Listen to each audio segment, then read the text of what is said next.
Hey guys, so the next thing we need to talk about is how to schedule meetings so that you're not always running instant meetings. Maybe you want to put things specifically on the calendar and have people come into those. So I'm going to show you two ways to do it. I'm going to show you how to use the Gmail calendar to do it, and I'm also going to show you how to use the Outlook calendar to make this happen. So as you're working in you decide, okay, it's time, we need to schedule these different meetings for these different sessions for these different types. You can actually go into Gmail, and next week I cleared all my meetings off my calendar. Don't worry, I wrote them down so I knew what it was. I cleared all my meetings off my calendar here, and I'm going to just build a couple of quick Zoom sessions on my Gmail calendar. Now I use Chrome. So to be able to do this, you have to install the plugin for Zoom. And you'll notice that it's actually up here in the upper right-hand corner where Zoom Scheduler has access to this site.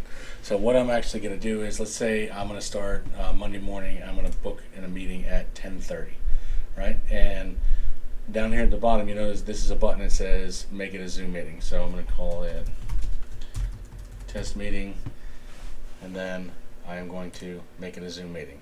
And as soon as I do that, it's going to say, okay, well, you need to sign in from it. So I'll go ahead and enter in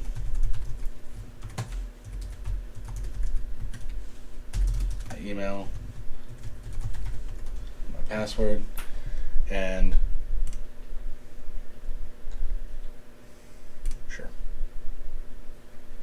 it automatically puts a Zoom link on there.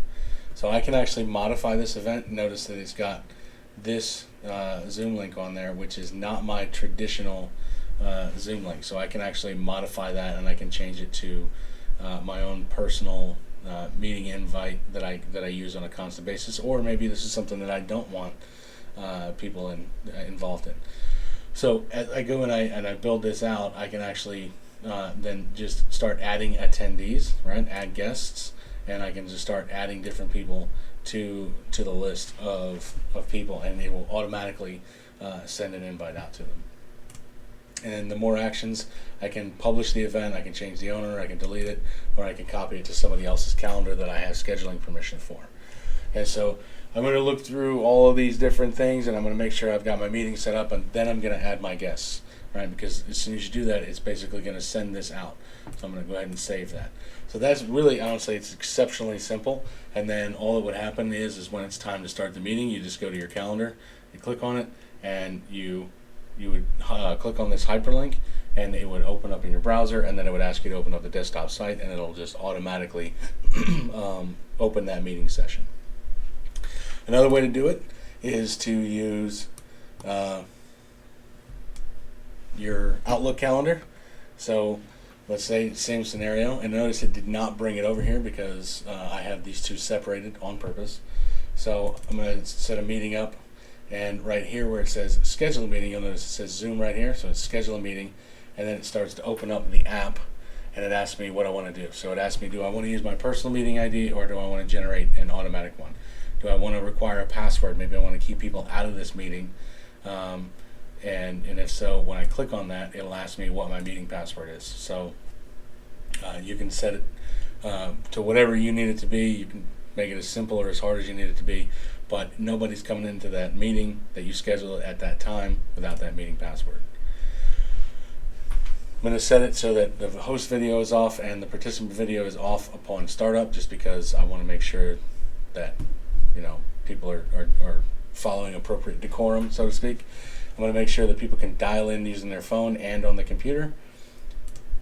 And then I'm going to go check all my different settings, right? So I'm going to tell it to automatically record my meeting. I don't want it to do that. Do I want to mute people on the way in? Yes. Do I want to allow people in first? No. Do I want to force include the join URL in the location field? So in other words, they can't come in with just the meeting ID. They have to have the full URL. And then inserting Zoom invite above any existing text. So if I've already typed some stuff in here, this will put the Zoom meeting ahead of all of that text. Some people don't like that, so they don't do it. And then if I want to allow anyone else as an alternative host, I would start typing their email in here. I click continue, and it starts just wrapping that same text that you saw on the other screen. It just drops it right here, and it default titles it Ian Fisher's Zoom meeting. If you have something else you want to put the actual agenda name on there or something else, you can obviously do that and change it to whatever you need to. Then when you save and close, it shows up here on your calendar. Same thing as before. On the Gmail, when you're ready to launch that meeting, if it's a different meeting than your meeting ID, then you just click on it and it takes you into that meeting. So I hope this is helpful to show you how to schedule meetings, and this will be one of the last ones until I have questions about how to do other things inside of here, just so that I have a kind of a targeted Q&A response for you guys. All right, so I'll see you guys soon.